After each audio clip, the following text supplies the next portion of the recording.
farmasi. Nah, inilah ya. Ini maka jangan lupa anfisnya dibuka lagi ya, farmakologinya dibuka lagi, kinetiknya dan seterusnya. Oke? Karena itu saling berkait. Nah, ini adalah buku acuan terutama nggih, yang wajib kalau kita belajar farmakoterapi. Anda bisa juga nanti download, nggih, ada banyak e-book di sini. Wah, farmakoterapi itu ada 5 buku, ya buku farmakoterapi ada 5. Pertama adalah yang di sini, yang paling kiri, nggih, yang sebelah, bentar, saya ini ya, ini sebelah kiri ini adalah farmakoterapi pathophysiological approach. Jadi ini yang textbook, memang yang apa namanya tebal itu, nggih, itu. Kemudian ini farmakoterapi prinsip dan praktis. Ini lebih ringkas daripada yang sebelah kiri, disertai dengan beberapa kasus. Itu ya, nanti akan dilihat. Contohnya ini bukunya sebelah ini ya, sebelah sini. Kemudian farmakoterapi casebook. Kalau ini adalah kumpulan kasus-kasus, ya kasus-kasus, ya sehingga kita bisa latihan, ya menyelesaikan kasus di sini. Beberapa ada jawabannya, beberapa tidak. Oke, Anda bisa baca. Kemudian, Mi, Mi.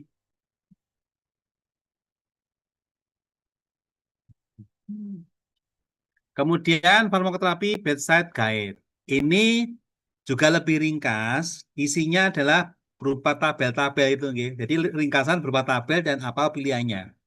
Nah, kemudian yang paling kanan ini adalah farmakoterapi handbook. Kalau ini lebih ringkas lagi berupa uraian. Jadi misalnya kalau di sini mungkin ada 30 halaman, ini mungkin menjadi 5 halaman. Jadi Anda bisa baca dulu di sini, kalau pengen dalam lagi kemudian baca di sini. Kasusnya di sini dan sebagainya. Adik-adik sudah ada yang punya? Halo? Belum. Levina Hermawan sudah punya?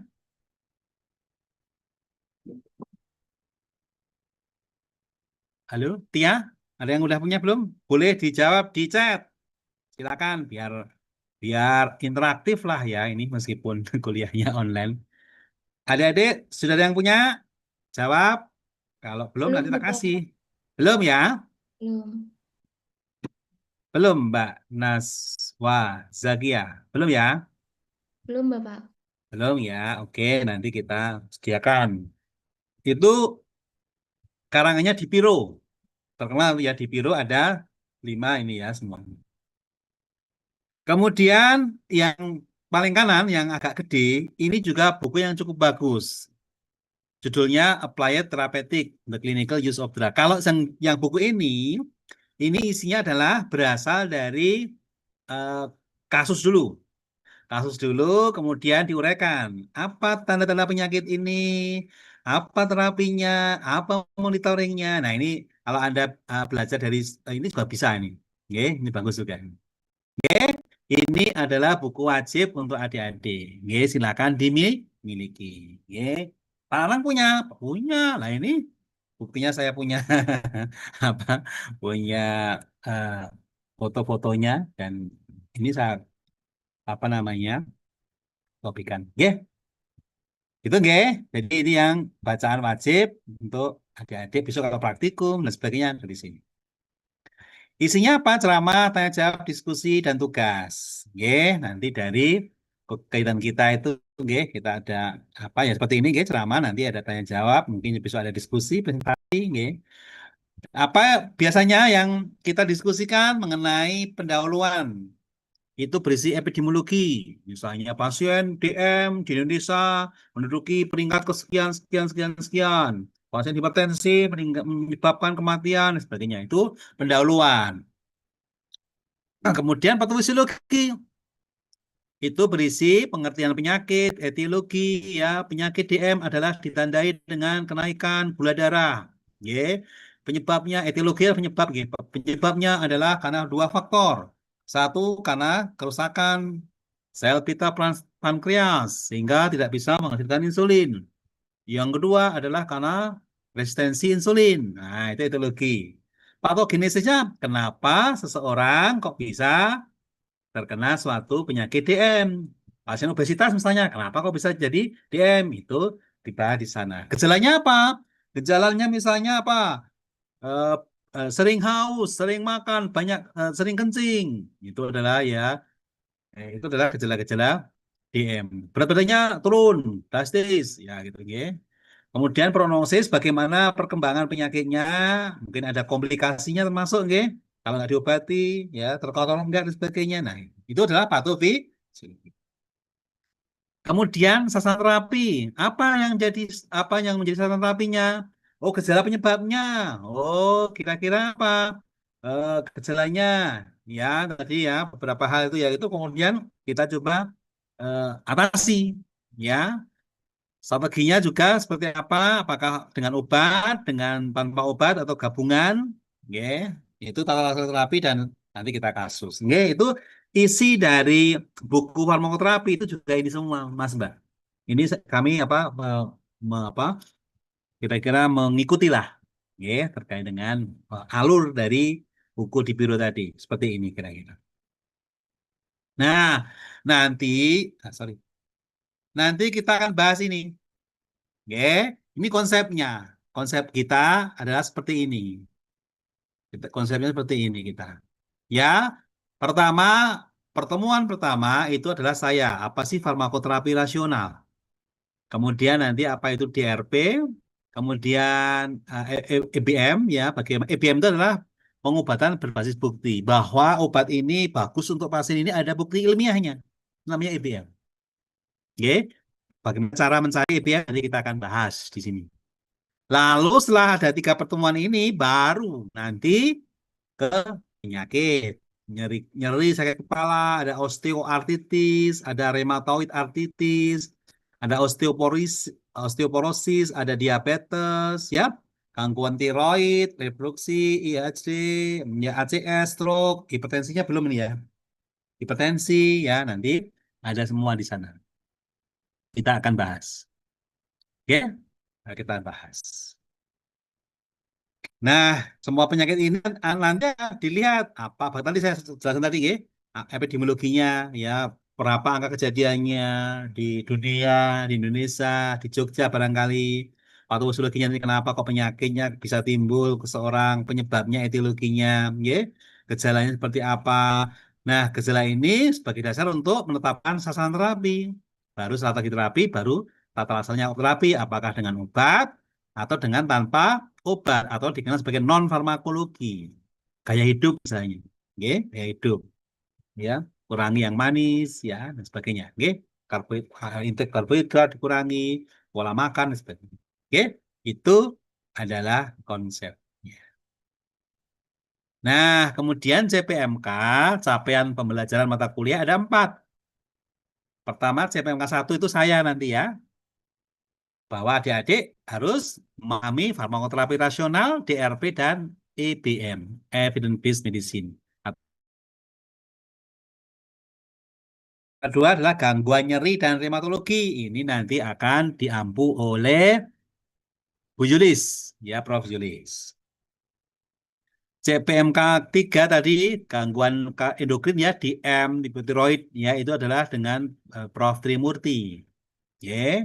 Kemudian gangguan kardiovaskular, hipertensi, IHD, stroke nanti adalah dengan Bu Citra. Bu Citra lah praktisi, termasuk juga sekarang ditugaskan di RSA, Rumah Sakit Akademi. Itu nggih, nanti ada 4.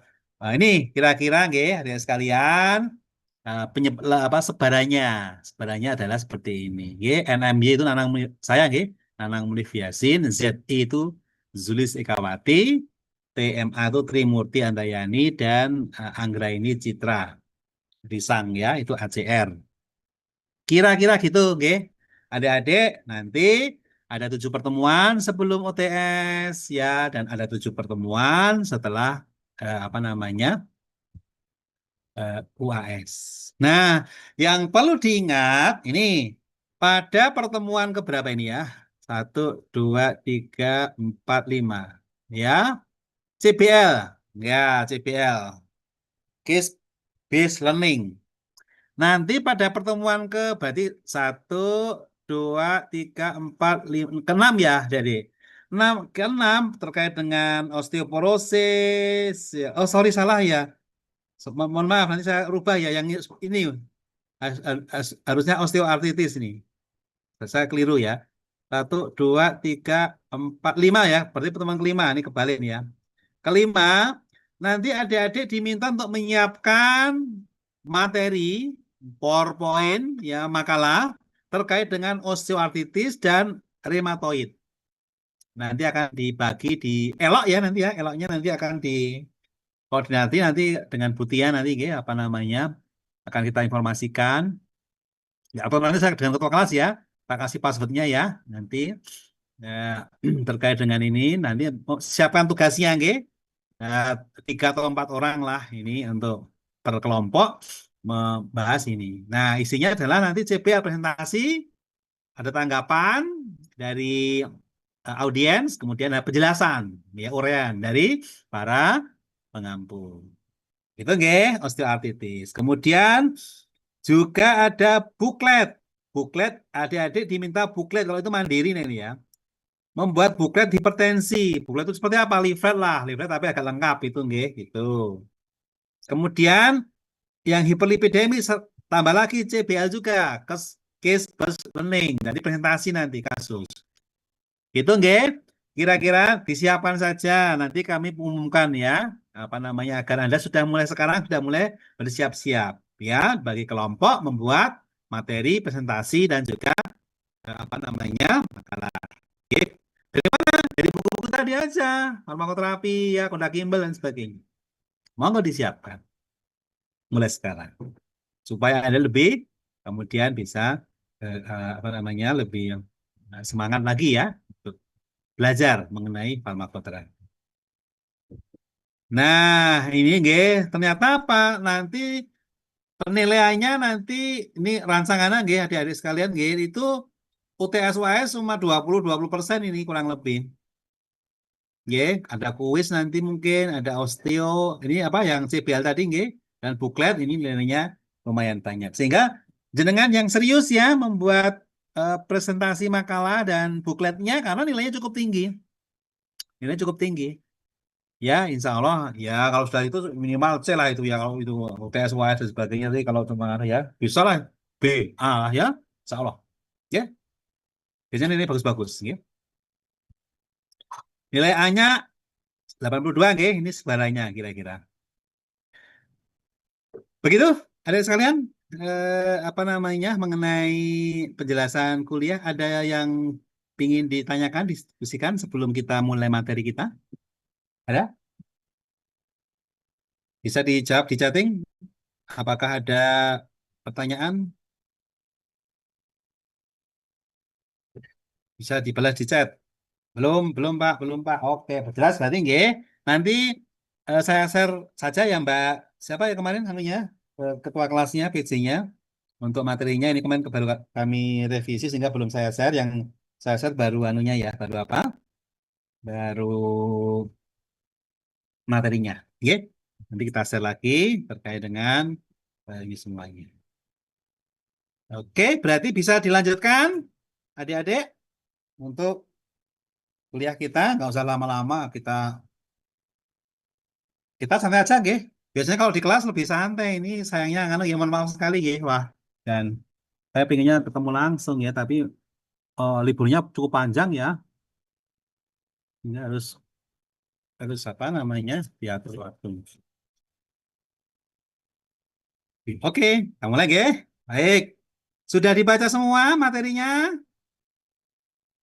Ayo, sudah belum?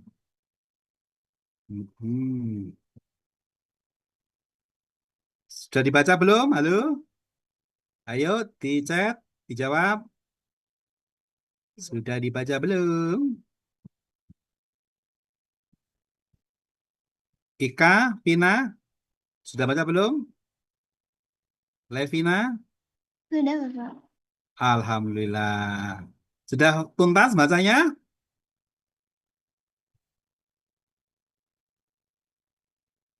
Baik. Iyalah, kita pelan-pelan, ya. Nanti kita lebih banyak diskusi, ya. Kalau sudah kita baca, kita hanya review sebentar nanti terkait dengan materi saya. Ya. Adik-adik itu sudah tahu saya belum toh? Sudah pernah ngajar belum? Halo, Rahmadini, apakah sudah pernah saya ajar? Saya di kelas. Lu ini semester berapa tuh lupa saya. Halo, dijawab? Belum, Bapak. Oh, Baru ini. belum. Baru baru pertama kali ini. Oh, oke. Kalau belum kita kenalan dulu. Kirain sudah. Baru pertama kali, nggih. Nama saya Nanang Unigasin, nggih. Jangan lupa, jangan keliru dengan Pak Nanang Farudin, nggih. Pak ini mungkin sudah, nggih. Saya Nanang Unigasin. Alamat saya di Nggowo, nggih, Selatan Amplas. Jadi kalau Anda jalan-jalan di Amplas, saya ketahuan nanti oleh Pak Nanang ya, karena rupanya saya dekat ya, seberangnya, nggih. Kemudian pengalaman saya sekarang ini adik-adik jelas tahu, nggih, karena saya membantu Pak Dekan selaku wakil dekan akademik dan kemahasiswaan. Saya rasa kalau adik-adik di BEM atau yang sering aktif di organisasi mungkin sudah tahu saya, nggih. Selain itu saya juga membantu lembaga pemeriksa halal atau LPPOM. Nggih. Kemudian kalau di Ikatan Apoteker Indonesia saya sebagai ketua Majelis Kode Etik Apoteker Indonesia. Ya, itu pengalaman saya. Eh, Beberapa pengalaman saya beberapa kali mengisi di forum-forum ilmiah tingkat mahasiswa juga sering ya. Baik, kuliah kita adalah farmakoterapi rasional dan pemantauan terapi. Nah, saya rasa ini yang namanya farmakoterapi adalah treatment dengan obat. Ya, terapi dengan obat itu namanya farmakoterapi. Sehingga farmakoterapi rasional adalah penggunaan obat yang rasional. Ya, itu nggih sama nggih. Jadi farmakoterapi rasional dengan penggunaan obat yang rasional itu sama, istilah yang sama. Oke, farmakoterapi rasional adalah penggunaan obat yang rasional. Nah, apa itu obat yang rasional? Adalah ini penggunaan obat yang rasional adalah mensyaratkan pasien menerima obat yang sesuai dengan kebutuhan kliniknya. Clinical needs, ya, appropriate to their clinical needs. Kemudian dosisnya juga secara individu ya sama memenuhi ya. Kemudian waktu yang tepat, kemudian harga yang terjangkau. Itulah ya penggunaan obat yang rasional. WHO kemudian lebih mendetailkan. Ada enam kriteria obat yang rasional. Oke, ada 6 kriteria. Pertama apa? Tepat indikasi. Oke, tepat indikasi. Kapan tepat indikasi? Ya tadi, misalnya apa pasien kok diukur tensinya berapa ya? 140 per 100. Nah, ini berarti memang butuh obat antihipertensi, makanya tepat indikasi. Tetapi ketika diukur ternyata cuma berapa? 125 atau 135 lah, karena kan hipertensi kan ya apa namanya? 140 ya ke atas ya. Belum belum hipertensi sebenarnya, masih prehipertensi, naik naik tapi belum tinggi. Ya belum sampai 140 lebih itu ya. Misalnya. Nah, itu berarti tidak tepat indikasi karena belum perlu obat. Perlunya apa? Diet dulu. Harusnya. Diet dulu. Jangan langsung obat. Meskipun dia naik loh, naik tapi dia yang namanya hipertensi itu ada batasnya. 140 per 90 ke atas. Gitu nggak? 140 per 90 ke atas. Nah, ini belum, berarti masih prehipertensi, belum mendapat obat. Itu nggak? Jadi itu. Kemudian tepat obat, appropriate drugs. Ya, tepat obat itu adalah obat yang dipilihkan memang sesuai dengan ini. Contohnya itu apa? Pasien diabetes. Anda tahu, diabetes itu ada beberapa obat, golongan sulfonylurea misalnya, glibenclamid, glipisid, gliclazid, ya. Ada yang kedua golongan biguanid, metformin misalnya. Ya, ya, dua-dua aja lah. Nanti biar besok, ada 5, ada 6, ada 7 nanti biar eh, pas kuliah DM. Tapi paling enggak itu, nggih. Yang paling banyak itu adalah golongan sulfonylurea, misalnya glibenclamid ya, dengan golongan biguanid, ya, yaitu metformin. Nah, untuk pasien obesitas, tadi saya katakan apa yang cocok? Adalah metformin. Nah, itu adalah tepat obat, metformin. Kenapa? Kenapa?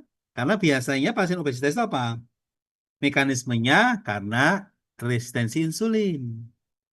Nah, metformin ini kerjanya juga memperbaiki, meningkatkan sensitivitas reseptor insulin, sehingga cocok. Itu contohnya itu, nggih. Tepat obat. Jadi kita harus memang memilih obat yang sesuai. Tepat ini, tepat obat. Ya, itu adalah pasiennya adalah pasien hipertensi sekaligus mempunyai diabetes. Wah, kita berarti bisa memilihkan obat yang sesuai. Contohnya apa? Golongan ACE inhibitor. Kenapa? Karena ada alasannya.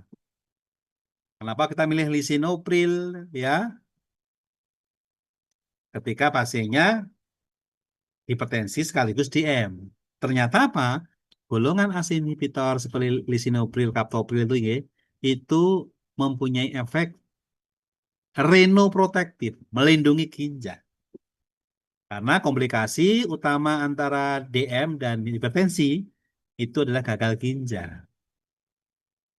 Nah, anti hipertensinya itu apa? Itu ramah dengan ginjalnya, melindungi ginjalnya. Maka itu sebagai obat pilihan. Nah, besok kita bahas tuh ya di dalam kuliah hipertensi. Oke? Obatnya macam-macam. Itu adalah tepat obat. Oke? Tepat administrasi atau pemberian, dosisnya, dan durasinya. Berapa lamanya? Itu penting sekali. Oke? Berapa lamanya? Kemudian tempat pasien. Tadi pasiennya tadi apa? Dikasih kaptopril. Oh, ternyata pasiennya buka, hipertensi sekaligus dia hamil. Wow, ya itu nggak boleh kalau ACE inhibitor. Kalau ACE inhibitor tidak boleh hamil. Karena apa? Risiko bayinya nanti gagal ginjal kalau lahir nanti. Maka tepat pasien dicek. Anak ini ibu hamil, anak-anak, orang tua itu dicek supaya tepat pasien. Yang kelima, tepat informasi dan yang keenam, tepat monitoring. Nanti kita bahas slide berikutnya. Tepat informasi seperti ini. Informasi berarti apa? Kita memberikan informasi yang sesuai, akurat. Cara pemakaiannya, penyimpanannya, jangka waktu pemakaian, aktivitas yang harus dihindari, efek samping. Nah ini contohnya apa? Insulin. Bagaimana pemakaiannya? Anda bisa lihat di beberapa ya, YouTube dan sebagainya, insulin itu bagaimana. Penyimpanannya harus di lemari kulkas kalau belum digunakan. Di suhu 2 sampai 8 derajat. Waktunya berapa? Maksimal 1 bulan kalau setelah dibuka. Nggih, 28 hari. Nggih. Minuman atau yang dihindari minuman-minuman yang intinya apa? Nanti bisa melonjakkan itu, terlalu manis misalnya itu ya. Ya, itu bisa menyebabkan lonjakan. Efek samping berupa hipoglikemik. Nah, itu justru malah kebalik. Hipoglikemik itu apa? Ngedrop gulanya. Itu juga hati-hati. Nggih. Lupa belum sarapan, minum apa pakai insulin ngedrop. Itu informasi obat, nggih, disampaikan. Kemudian tepat monitoring. Bagaimana apoteker juga apa bisa memastikan bahwa misalnya pneumonia, infeksi ini ya. Infeksi ini apa yang dimonitoring adalah gejalanya demam batuk sesak, leukosit, LED, ronsen kultur. Kalau keamanannya apa? Kemudian, nah kalau untuk pasien DM kira-kira apa yang dimonitoring? Mbak Fania, Hasna, Pak Yo. Kira-kira untuk apa yang dimonitoring? Atau Indriani, Jessica, apa yang dimonitoring untuk pasien DM? Kira-kira kan udah baca toh? Naila, Talita, Aufa, ayo jawab. Kira-kira apa? Untuk DM apa? Yang kira-kira Aurora? Belum jawab, Pak. Boleh, silakan. Gula darah dan HbA1c. Wah, pinter. Gula darah dan HbA1c. Nah, terima kasih Mbak Ova. Benar jawabannya. Tapi hati-hati. Diabetes itu penyakit yang kompleks. Jadi, selain kita monitoring tadi nggih, gula darah atau HbA1c, itu kita juga monitoring dua parameter lagi. Satu, hipertensinya, tekanan darahnya. Oke? Karena itu related, terkait itu. Jadi sekali lagi, DM itu penyakit yang kompleks. Hati-hati. Maka tidak hanya monitoring gula darah, tapi ada dua lagi. Tadi apa satu? Tekanan darahnya jangan sampai tinggi. Yang kedua adalah profil lipid, LDL ya, kolesterol, trigliserid itu ya, itu dicek, jangan sampai tinggi juga. Gitu nggih? Untuk DM ini tiga, paling tidak. Gula darah atau HbA1c, tekanan darah, dan profil lipid atau lemak. Nggih? LDL, trigliserid, dan sebagainya. Nah, gitu nggih, kira-kira terkait dengan tadi definisi atau kriteria penggunaan obat yang rasional. Nah, ini adalah eh, step-step, 6 step dari WHO. Ya, yang pertama adalah untuk apa persiapan yang rasional ya. Pertama, tetapkan patient problem pasien. Berdasarkan apa? Simptom, gejala, ya, kemudian diagnosisnya, oke, dan juga karakteristik pasien. Oke. Lepas itu apa? Kemudian menentukan tujuan terapi kita. Apakah sifatnya kuratif? Kuratif itu menyembuhkan, sembuh, sembuh, sembuh beneran. Kalau kalau flu atau infeksi itu sembuh, insya Allah.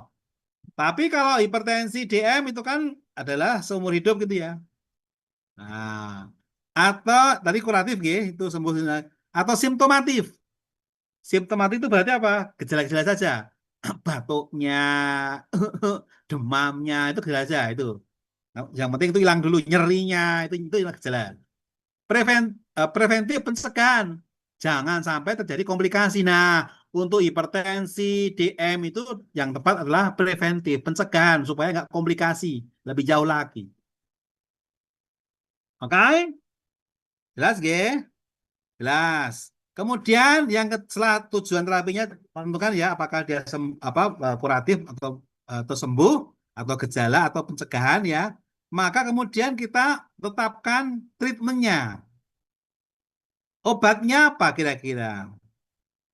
Kita lihat pedomannya. Ada nggak standarnya? Pedoman terapinya. Kemudian diverifikasi apakah mungkin pasien bisa mengakses obat tersebut. Misalnya pasien BPJS, kan kita harus lihat lihat Fornas ya, Formularium Nasional, gitu. Kita lihat itu dulu, supaya kemudian pasien bisa membeli. Jangan-jangan nggak ada nanti di Fornas harus bayar, gitu, Nah, selain itu kita ini juga akan melihat faktor-faktor ini. Sorry, hilang ya. Yang ini, ketika memberikan obat, ada faktor obatnya, gimana farmakokinetiknya, dinamiknya, apakah berbasis bukti, evidence base tadi, apakah cost efektif, ya, atau faktor pasien, umurnya, laki-laki perempuan, apakah ada obat lain, penyakit lain yang diderita, adakah obat lain yang diminum sehingga kemungkinan ada interaksi obat, apakah ada faktor genetik, ya, ini semua dipertimbangkan. Setelah itu baru tahap berikutnya adalah ini. Eh, Mulai terapi dengan meresepkan ya, diresepkan kemudian di apa namanya dimulai terapinya, kemudian terapinya dimulai ya, diresepkan dan terapi dimulai. Nomor 5 tadi give patient information. kita tadi memberikan informasi yang sesuai. Jangan lupa, itu penting sekali. Contohnya apa? Banyak kasus pasien hipertensi itu gagal terapi. Karena apa? Salah informasi. Misalnya apa, Mbak? Captopril. Captopril itu adalah golongan AC inhibitor. Minumnya kapan? Mbak Tia, Mbak Ika Pratiwi, minumnya kapan Captopril? Apakah sebelum makan, setelah makan? Pilihannya atau selama makan? Ayo, siapa yang bisa? Siapa? Captopril itu harus diminum perut kosong. Jadi sebelum makan. Karena apa? Dengan adanya makanan, itu dia sangat-sangat terganggu absorpsinya. Kalau absorpsinya kemudian dia dihambat, otomatis apa? Kadar obat dalam darah akan turun. Kira-kira berefek atau tidak? Tidak berefek. Maka kenapa kok tensinya masih tinggi? Gara-gara apa? Salah minum obatnya. Dia dengan makanan. Nah, makanya dari penting sekali di sini memahami kapan diminum sebelum bersamaan. Nah, itu nggih. Ini informasi penting sekali. Kemudian yang keenam adalah monitoring. Ya, monitoring itu adalah apakah itu dilanjutkan, apakah perlu penyesuaian, adjust, atau si stop. Jangan-jangan dia, alergi. Oh, dia kemudian kok ngedrop, dihentikan dulu. Nah, itu nggih. Kemudian step berikutnya dicari problemnya, muter terus sampai sembuh nanti pasiennya. Jelas ya? Oke? Jelas. Jelas? Ayo dijawab di chat. Apakah sudah jelas? Dijawab di chat. Biar saya bisa mengetahui responnya. Oke. Jelas ya? Oke. Makasih. Kita lanjutkan.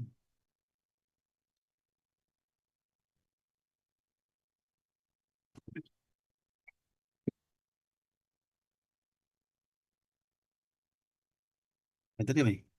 Nah, tadi adalah penggunaan obat yang rasional. Ada 6 kriteria. Ya, tepat indikasi. Ya, tepat indikasi. Tadi apa? Tepat indikasi, tepat administrasi, ya. Penggunaan, dosis, rutenya, tepat pasien. Ya, kemudian apa tadi? Informasi, ya, dan monitoring tadi, ya. Ada 6 tadi, ya. Nah, sekarang apa yang dimaksud dengan irrational use of drug, ya, adalah apa? Prescribing atau irrational prescribing atau prescribing yang nggak rasional itu merujuk pada peresepan yang gagal untuk memenuhi standar terapi yang baik. Yang gagal apa? Memenuhi standar terapi yang baik. Contohnya apa? Ada 5 di sini. Ekstravagan RX itu kan ya, eh, resep ya, peresepan ya. Peresepan ekstravagan itu apa? Yang milih obat-obat yang mahal-mahal. Padahal ada obat yang lebih murah dan podo sama efeknya. Nah, ini banyak ini kasus-kasus ini. Ya, kasihan nih pada para pasien-pasiennya. Kemudian yang kedua, over prescribing. Obat-obat yang apa? Tidak ada indikasinya. Kadang-kadang dikasih obat A, B, vitamin, itu nggak perlu ya, kadang-kadang ya tambah-tambahi. Atau dosisnya berlebihan itu ya, itu over prescribing. Nomor 3, under prescribing. Justru malah apa? Ya, obat-obat yang dibutuhkan malah nggak diresepkan. Dosisnya kurang. Kemudian peresepan yang salah. Karena diagnosisnya salah. Atau DOC itu drug of choice, yang ini ya. DOC itu drug of choice. Obat pilihannya salah. Kemudian polifarmasi. satu satu penyakit tapi banyak obat atau banyak podo wae. Itu adalah polifarmasi. Hipertensi obatnya telur ya, padahal dia tensinya apa tidak terlalu tinggi. DM obatnya 3, tapi kok nggak terlalu tinggi gula darahnya. Itu namanya polifarmasi, ya. Jadi harus hati-hati nanti. Dampaknya apa? Dampak atau impactnya, maka akan menurunkan kualitas persepan untuk terapi, angka morbiditasnya, angka mortalitasnya. Kemudian ya tadi mahal harganya, timbul efek yang nggak diinginkan, adverse drug reaction, resistensi antibiotik misalnya. Kemudian secara psikososial, pasien merasa loh ini nggak perlu obat kok, saya harus komplain dia, nggak perlu kok apa itu, oke, itu dampak.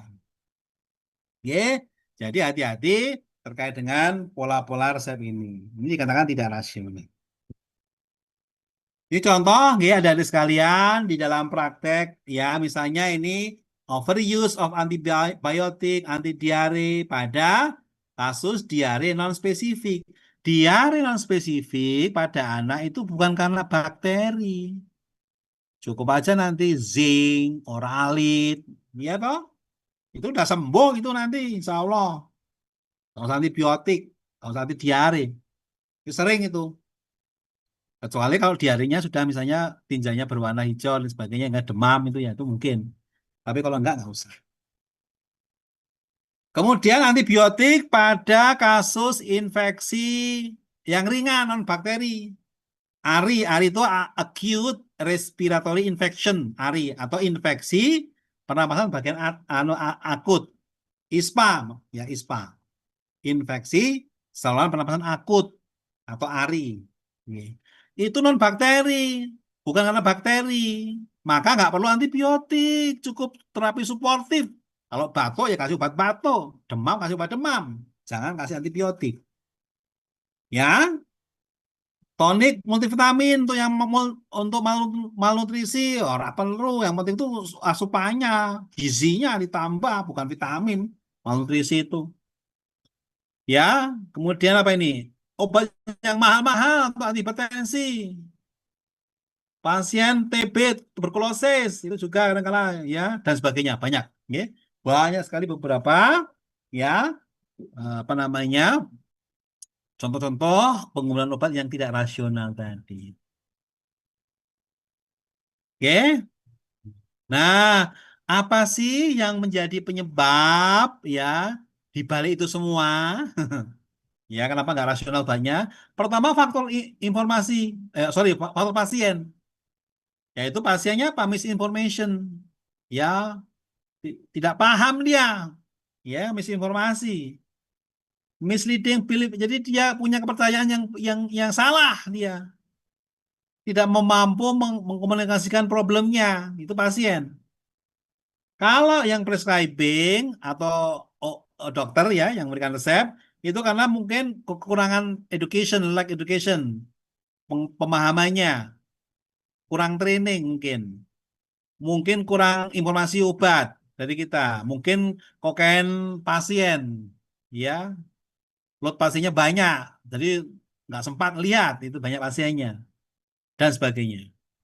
Pihak industri apa? Ini adalah promosi yang berlebihan. Nah, kadang-kadang itu. Makanya harga obat mahal itu ya karena industrinya berlebihan. Ya, nggak cukup obatnya. Ya, sehingga adanya ini ya udah diselesaikan aja gitu nggih. Regulasi ternyata apa? Ya tadi ketersediaan daftar obat esensial. Kira-kira seperti apa? Ya, ini adalah contoh semuanya.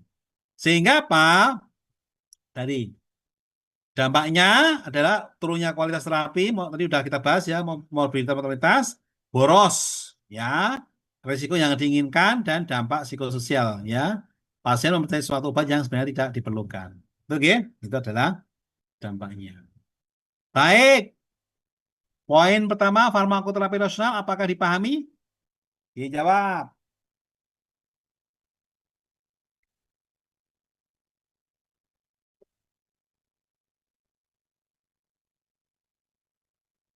Ayo dijawab. Kalau belum dijawab, tidak saya mulai. Jelas, jelas, jelas. Oke, bisa lanjut? Bisa lanjut? Lanjut. Oke. Oke. Baik, kita lanjutkan. Terima kasih. Sekarang kita mulai dengan pemantauan terapi. Pemantauan terapi.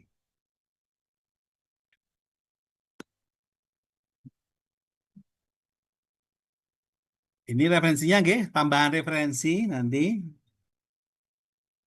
Nah, apa itu PTO atau pemantauan terapi obat? Merupakan proses yang mencakup kegiatan ya untuk memastikan bahwa terapi obat itu aman, efektif, dan rasional tadi. Tujuannya apa? Meningkatkan efektivitas terapi dan meminimalkan risiko obat yang tidak dikendaki. Maka dalam hal ini apa? Ada pengkajian penilaian obat, ya, cara pembedanya bagaimana, respon terapinya bagaimana, oke? Kemudian memberikan rekomendasi masalah terkait dengan obat dan ada pemantauan dan sebagainya. Itu PTO. Oke? Nah, ini sebelum ke PTO, kita ada yang namanya konsep pharmaceutical care. Yaitu suatu proses di mana apoteker bekerja sama dengan pasien dan profesi kesehatan lain untuk apa? Mendesain terapinya seperti apa. Jadi orang sakit itu, maka apoteker dengan pasien, dengan dokter dan sebagainya, kira-kira apa sih tahapan-tahapan terapinya? Mendesain. Yang kedua apa? Mengimplementasikan. Ya, kemudian memantau. Nah, tadi poin yang ketiga kita adalah memantau tadi. Memantau tadi, ya. Maka judulnya adalah pemantauan terapi. Oke, yang ketiga ini. Ini besok kita bahas di kuliah pelayanan farmasian, tapi ini sedikit saja, nggih. Sedikit saja bahwa tadi proses ketika kita ingin memberikan rekomendasi itu dimulai dari apa? Collect, mengumpulkan data, kemudian melaksanakan assessment atau penilaian, plan, perencanaan, implementasi, dan follow up. Nah, ini kan fokus kita follow up ini kan ya. Nah, sebenarnya kan ini kita bahas besok di kuliah pelayanan farmasian, nggih. Jangan lupa ya, besok ketemu saya lagi. Kita akan lebih jelaskan lebih detail. Tapi prinsipnya gitu, nggih. Kalau kita ingin memberikan rekomendasi, maka apa? Pertama kita koleksi dulu data-data yang ada, informasi yang lengkap, apa saja, obatnya apa, yang diminum penyakitnya apa, nggih. Kemudian apakah dia alergi, semua dikumpulkan. Baru kemudian kita assess, kita nilai, ada nggak problemnya, masalahnya apa. Baru kemudian kita rencanakan, planning. Baru kemudian terapkan dan dievaluasi serta monitoring. Nah, itu, nggih, kira-kira itu. Nah, ini, nggih, data-datanya seperti ini. Ada data kita apa mengkolek tadi, pengumpulan tadi apa? Dari data subjektif. Apa itu? Biasanya data subjektif apa? Dari hasil wawancara dari dokter. Keluarnya apa? Mulai kapan? Ya, obat yang diminum apa? Terus gimana setelah minum? Ya, itu ya. Itu. Itu data subjektif. Kalau data objektif itu melalui serangkaian pemeriksaan dengan stetoskop, dengan tensi, temperatur, EKG, ronsen, tes lab, itu namanya data objektif. Jadi, bedanya antara data subjektif itu apa namanya subjektif ya? Itu berasal dari wawancara, apa yang disampaikan pasien. Kalau objektif dengan alat ukur, tensi, ya, termometer, ya, ronsen, gitu, tes lab, itu kan dengan alat semua. Itu namanya data objektif. Paham ya? Paham? Oke. Nah, ini, nggih, biasanya data subjektif ini. Wah, apa kapan keluhan utamanya apa? Batuk, pilek, riwayat penyakitnya kapan? Riwayat penyakit dulu apa? Hipertensi, DM. Apakah keluarganya punya penyakit? Ya, kemudian apakah merokok? Apakah alergi dan sebagainya. Itu data subjektif. Data objektif pemeriksaan fisik tadi dengan ronsen, ya, dengan apa? Dengan stetoskop, ya, cek lab, EKG, ronsen dan sebagainya. Ini kultur, ya, termasuk di sini adalah. Tadi setelah itu apa? Tadi kan baru ya penggalian ya, pengumpulan. Sekarang assessment, menilai. Menilai itu apa? Berarti kemudian apa? Kalau dokter itu adalah diagnosis. Kalau apoteker namanya apa? Mengidentifikasi masalah terkait obat atau namanya DRP. Nah, besok kita bahas DRP. Jadi kalau dokter ketika melihat tadi nggih, data subjektif, objektif itu langsung diagnosis. Oh, penyakitnya infeksi pernapasan, penyakitnya hipertensi, obat dia. Tapi kalau apoteker nanti apa luarannya bentuknya apa? Berupa apakah ada masalah terkait dengan obat atau DRP. Oh, dosisnya berlebih. Oh, ada interaksi obat. Oh, ada alergi. Nah, itu fokusnya beda. Paham? Halo, halo, paham, paham, paham. Cat. Paham, paham. Ini penting ini. Paham? Apakah jelas? Paham, nggih? Sekali lagi, kalau apoteker itu berarti apa? Akan menilai apa permasalahan terkait dengan obatnya. Dosisnya kurang, ada interaksi, dosisnya berlebih, ya, efek samping, gitu. Apakah obatnya ini nggak perlu, ya, dan sebagainya itu ya. Itu kalau dokter diagnosis, kalau apoteker DRP. Kita bahas besok pertemuan yang kedua. Oke, bisa ini. Kemudian setelah assessment care plan. Care plan itu adalah rekomendasi. Kalau dokter ini ya, sorry, untuk ke dokter maka kita bisa apa memberikan rekomendasi pada dokter, dok ini perlu perlu obat, oh ini perubahan obat, oh ini perlu penggantian obat, itu ya itu dokter. Dok ini diganti obatnya, oh ini dihentikan dok, oh ini perlu apa macam-macam itu ya, itu bentuk-bentuknya. Nih ya, itu care plan. Nah, terkait dengan monitoring, monitoring itu ada 5. Efektivitas, tadi misalnya pasien apa? Hipertensi atau DM tadi. Apakah gula darahnya turun? Normal lagi misalnya. Apakah tensinya normal lagi enggak? Safety, aman. Apakah obat-obat yang diberikan tidak menimbulkan efek samping? Tidak berinteraksi obat. Yang ketiga, compliant, taat. Tadi kaptoprilnya gimana, Bu? Diminum sebelum makan kan? Iya, berarti apa? Tepat. Yang keempat, outcome. Bagaimana secara keseluruhan? Membaik. Nah, kondisinya membaik. Nah, sembuh paripurna. Nah, gitu ya, itu adalah outcome. New problem. Ibu, Bapak, apakah ada hal masalah baru? Ditanyakan.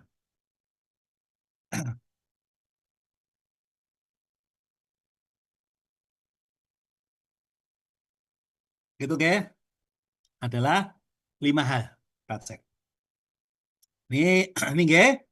Target terapinya melihat ini misalnya efektivitas ya, itu kita lihat secara klinisnya bagaimana, membaik tidak, secara klinis, mulai apa namanya, membaik. Tadi obatnya apa? Tadi misalnya tadi apa? Atensi, mungkin apa? Mulai membaik. Tanda-tanda vital dicek, tekanan darahnya berapa, labnya bagaimana, ya. Efek samping juga dicek. Ini seperti ini, ya. Nanti ada 4 kuadran. Obat efektif tanpa efek samping, obat efektif tetapi ada efek samping. Ini obat belum efektif tanpa efek samping, belum efektif, efek samping. Nah ini yang nggak apa yang harusnya dihindari ya.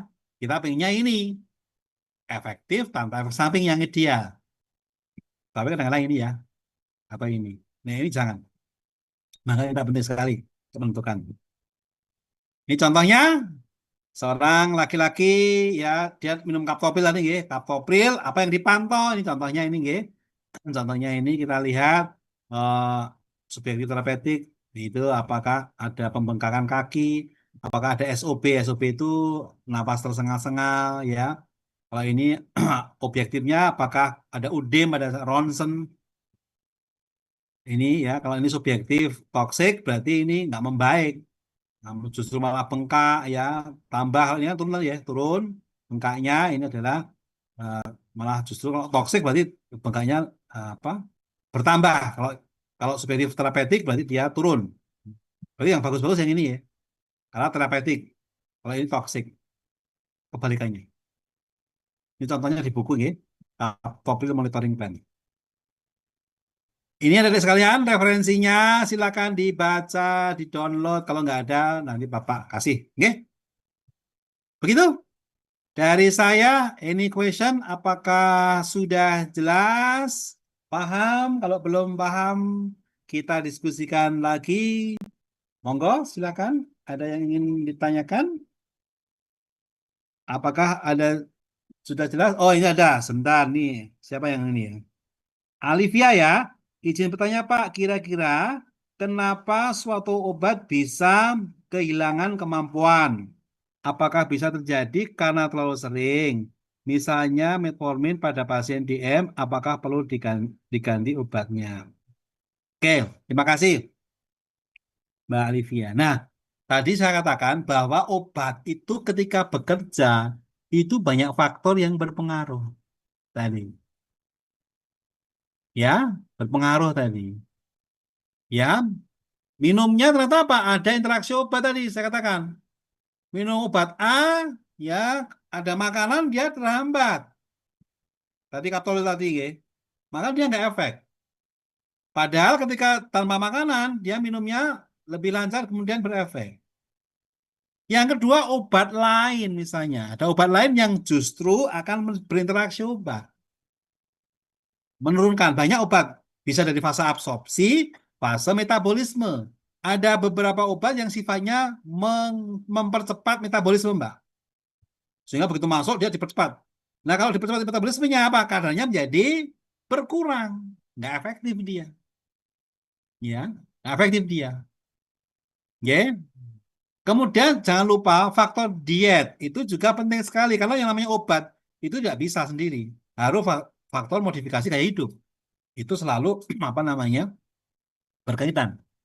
Sehingga memang ini komprehensif. Biasanya kalau seperti pasien ini ya Mbak ya, DM hipertensi, itu kita cek 3 bulan Mbak. Cek 3 bulan. Dicek 3 bulan, gaya hidupnya baik, obatnya bener minumnya, nggih. Kalau memang tidak bertambah baik, berarti indikasi memang diganti obat atau dikombinasi obatnya. Ya, dikombinasi atau obat. Kalau sudah 3 bulan loh ya, rutin tadi nggih, dicek. Tapi dia patuh, kemudian dia ada gaya hidup yang baik, pola hidup, olahraga, diet, dan sebagainya. Oke? Sehingga kemudian kita bisa menentukan. Gitu, Mbak Alivia, apakah bisa dipahami atau ada pertanyaan tambahan? Oke, Mbak Alivia. Oke, makasih. Ada lain? Silakan bisa chat atau bisa bertanya langsung. Ada? Ada? Oh ini nih. Ada. Ika Pratini. Nggih. Izin bertanya Pak, tadi pada data subjektif yang diambil secara wawancara terdapat riwayat status seperti apa? Sosial nggih. Status pernikahan, jumlah anak, pendidikan, hobi, apakah ini wajib ditanyakan? Nah, oke. Oke. Jadi prinsipnya itu apa namanya? Tergantung pada kasus. Ya, misalnya gini, Mbak. Misalnya kasusnya pada kasus ISK, infeksi saluran kemih. Ditanya apakah sudah punya suami atau istri. Nah, itu kan apa? Infeksi saluran kemih itu terkait dengan hubungan seksual. Nah, itu makanya itu penting ditanyakan. Atau yang lainnya apa ya status apa namanya itu pernikahan ya, pernikahan. Yang lainnya misalnya apa? Eh, sosial tadi riwayat apa?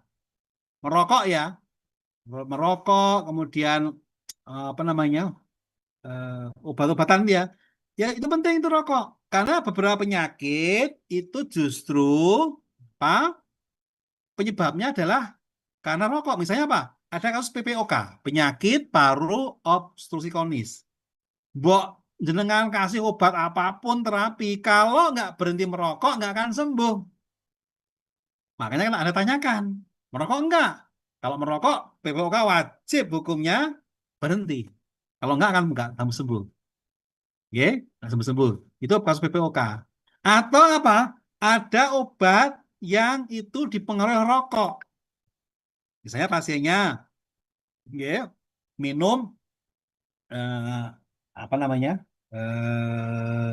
Teofilin, ya, minum teofilin. Lah adanya rokok itu dia kan di apa namanya? Dia di apa? Dipercepat ya. Itu.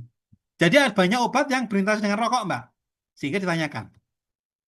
Oke, gitu Mbak Ika Pratiwi, sehingga memang ya tergantung pada kondisi, tapi kalau memungkinkan itu kemudian bisa kita gali, ada waktu kita tanyakan, karena itu penting sekali. Berapa? Oke ya, oke Mbak Ika, makasih. Nanti apa namanya? Oke, ada yang lain silakan. Bagi yang belum apa paham, ini bagus sekali ini pertanyaannya nanti, nggih. Beberapa masih ada? Ini masih gasik ini. Baru jam 9. Ya, kira-kira. Ada lagi? Saya hitung lagi. Satu. Coba dijawab. Ada lagi? Dua, tiga. Cukup? Cukup? Dijawab? Cukup? Apakah bisa diakhiri? Coba dijawab. Atau masih ada lagi? Dijawab. Apakah bisa diakhiri? Dijawab. Cukup, Pak. Oh, cukup, nggih. Cukup, oke. Cukup, nggih. Gak apa-apa, kita 1 jam ya. Biar yang penting efektif, nggih. Efektif, apa namanya? Oke, nanti nganu. Presensinya. Tapi cukup ya ini ya. Anunya, materinya cukup ya. Nanti saya tampilkan juga nanti presensinya. Tapi cukup nggih? Cukup, oke cukup nggih. Baik, kalau cukup, terima kasih. Kita besok insya Allah yang kelas B ya, itu ketemu di hari Rabu, kemudian kelas A ya, itu di Jumat nggih. Insya Allah kita ketemu di ruang kelas. Baik, terima kasih semuanya. Salam sehat, selamat liburan nggih. Terima kasih kita akhiri. Assalamualaikum warahmatullahi wabarakatuh. Waalaikumsalam warahmatullahi Waalaikumsalam wabarakatuh. Terima Terima kasih, kasih, Kak. Bapak.